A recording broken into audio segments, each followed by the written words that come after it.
Hello, मैं बलवंत सिंह रतन, doctor Bhimrao Ambedkar राजकीय महाविद्यालय से। कल मैंने आपको यह बताया था कि हम गुणों के सरल प्रतिचयन में बड़े प्रतिदर्शों के केस में जो है सार्थकता परीक्षण किस प्रकार से अपनाते हैं।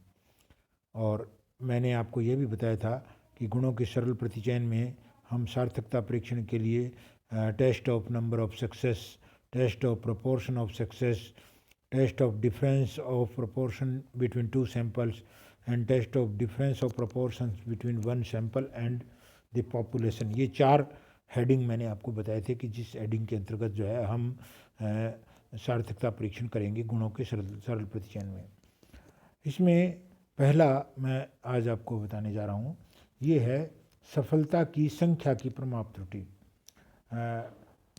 सफलता की संख्या की प्रमाप त्रुटि में हम गुणों के सरल प्रतिचयन में जो है वो उस गुणात्मक बंटन में सफलताओं की संख्या की एक बार मैं फिर से बोलता हूँ, गुणों के सरल प्रतिचयन में प्रमाप विचलन को ही सफलताओं की संख्या की प्रमाप त्रुटि कहते हैं।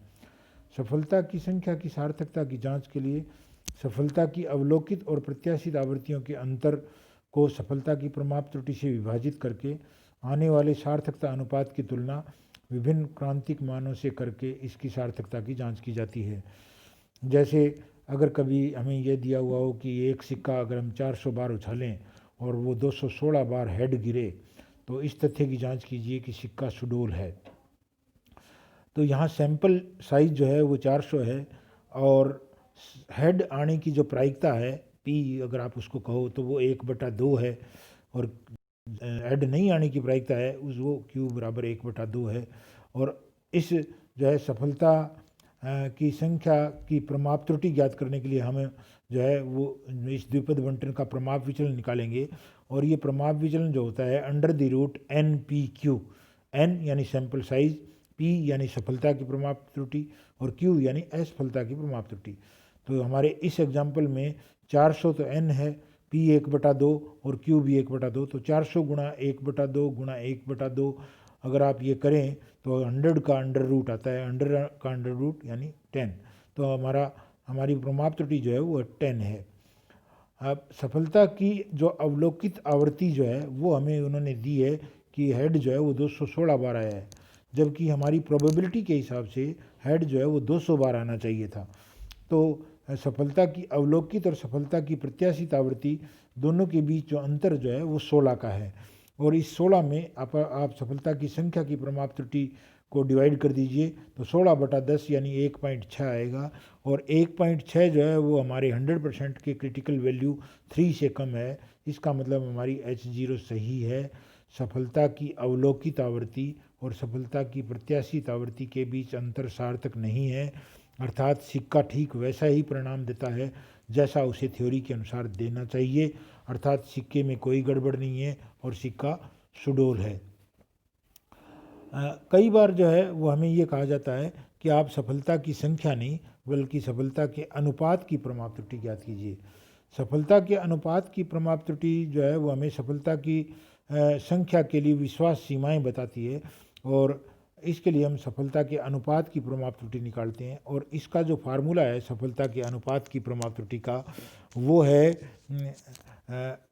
पी क्यू जो बटा एन का अंडर रूट। पी यानी सफलता की प्रमाप त्रुटि या सफलता की प्रायिकता, और क्यू यानी असफलता की प्रायिकता। पी और क्यू को गुणा करके और उसमें बटा में एन यानी सैंपल साइज करिए तो पी क्यू बटा एन का अंडर रूट जो है वो इसकी सफलता के अनुपात की प्रमाप त्रुटि होगी। और इस सफलता के अनुपात की प्रमाप त्रुटि से आप सफलता की संख्या के लिए लिमिट ज्ञात कर सकते हैं।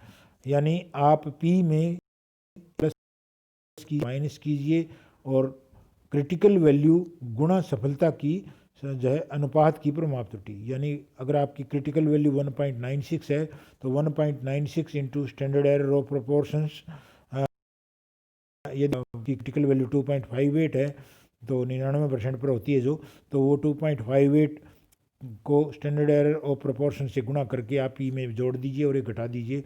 इसी तरह से यदि आप 100% कॉन्फिडेंस से कोई बात कहना चाहते हैं तो आपको P+-3 standard error of proportion ज्ञात करना पड़ेगा। याद रखिए ये जो चीज़ें हैं इससे आपको सफलता की अधिकतम प्रायिकता और सफलता की न्यूनतम प्रायिकता प्राप्त होगी।